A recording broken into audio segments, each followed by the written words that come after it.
আজকে খুবই মজাদার এবং খুবই সহজ একটা রেসিপি নিয়ে আপনাদের সামনে হাজির হয়েছি।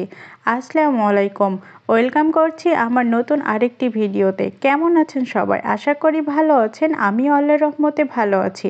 আজকে লাউয়ের একটা রেসিপি নিয়ে হাজির হয়েছে।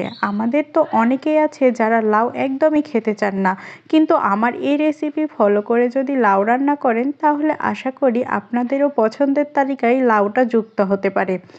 তো যাই হোক, যেসব আপুরা নতুন নতুন রান্না শিখছেন তাদের জন্যই মেনলি আমার এই ভিডিওটি বানানো। আপনারা যদি এই রেসিপি ফলো করে লাউ রান্না করেন তাহলে আশা করি একদম পারফেক্টলি লাউ রান্না করতে পারবেন। আপনারা যারা নতুন নতুন রান্না শিখছেন তারা অবশ্যই আমাকে কমেন্ট করে কিন্তু জানাতে ভুলবেন না। তো যাই হোক, অনেক কথাই বললাম। যারা লাউ খেতে পছন্দ করেন না কিন্তু লাউ খাওয়া দরকার পেটটাকে ঠান্ডা রাখার জন্য, তারা কিন্তু আমার এই রেসিপি অবশ্যই ফলো করবেন। কারণ লাউ খেলে কিন্তু পেট অনেক ঠান্ডা থাকে এবং আমাদের শরীরের জন্যও কিন্তু অনেক উপকারী। তো এই জন্য আমি আপনাদের সামনে খুবই উপকারী একটা রেসিপি শেয়ার করতে যাচ্ছি। জানি প্রায় কম বেশি আপুরা এই লাউটা রান্না করতে পারেন, কিন্তু যারা নতুন নতুন রান্না শিখছেন তাদের জন্য কিন্তু এটা উপকারী হবেই। এই জন্য মেনলি আমার এই রেসিপিটি শেয়ার করা।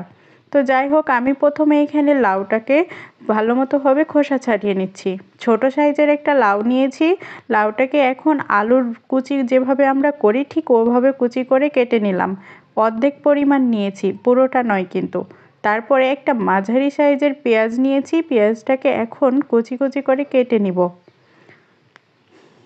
আমার এই রেসিপিটি কেমন লেগেছে অবশ্যই কিন্তু আপনারা জানাতে ভুলবেন না। এখন পেঁয়াজটাকে আমি কুচি কুচি করে কেটে নিব, কারণ এটা ফোড়নে দেব, এই জন্য ঠিক ও যেভাবে ফোড়নে দেয় ওভাবেই কাটতে হবে।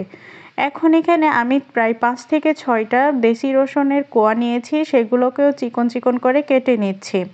এখন লাউ যেগুলো আমরা কেটে রেখেছিলাম সেগুলোকে পানি দিয়ে ভালো মতোভাবে ধুয়ে নিতে হবে। বেশিক্ষণ ভিজিয়ে রাখার দরকার নেই, জাস্ট ধুয়ে এখন একটা প্রেসার কুকারে লাউটাকে নিয়ে নিচ্ছি। আপনারা চাইলে কিন্তু এই লাউটাকে এমনি পাতিলেও সিদ্ধ করে নিতে পারেন, যেন খুব কম টাইমের ভেতরে রান্না করা যায়। এই জন্য মেনলি আমি প্রেসার কুকারে 2টা সিজ দিয়ে সিদ্ধ করে নিব। এখন এখানে প্রায় 1 চা চামচ হলুদ গুঁড়া, 1 চা চামচ ধনিয়া গুঁড়া এবং প্রায় 1.5 চা চামচ লবণ দিয়ে ভালো মতোভাবে মাখিয়ে নিচ্ছি। সাথে কিন্তু একটা কাঁচামরিচও অ্যাড করেছি। তারপরে এখন এটা 2টা সিজ দিয়ে নিব, যেন ভালো মতোভাবে সিদ্ধ হয়ে যায়। বেশি সিজ দেওয়ার দরকার নেই। এখন একটা প্যানে পরিমাণ মতো তেল দিয়েছি, প্রায় 2 টেবিল চামচের মতো তেল দিয়েছি। তেল দেওয়া হয়ে গেলে যখন তেলটা গরম হয়ে আসবে তখন কেটে রাখা পেঁয়াজ কুচি এবং রসুন কুচি দিয়ে বেশ কিছুক্ষণ ধরে মাঝারি লো হিটে ভেজে নিব।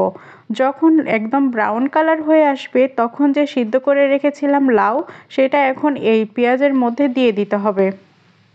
লাউ সিদ্ধ করার সময় কিন্তু এক্সট্রা কোনো পানি ব্যবহার করার দরকার নেই, কারণ এমনিতেই লাউ থেকে পানি বের হয়।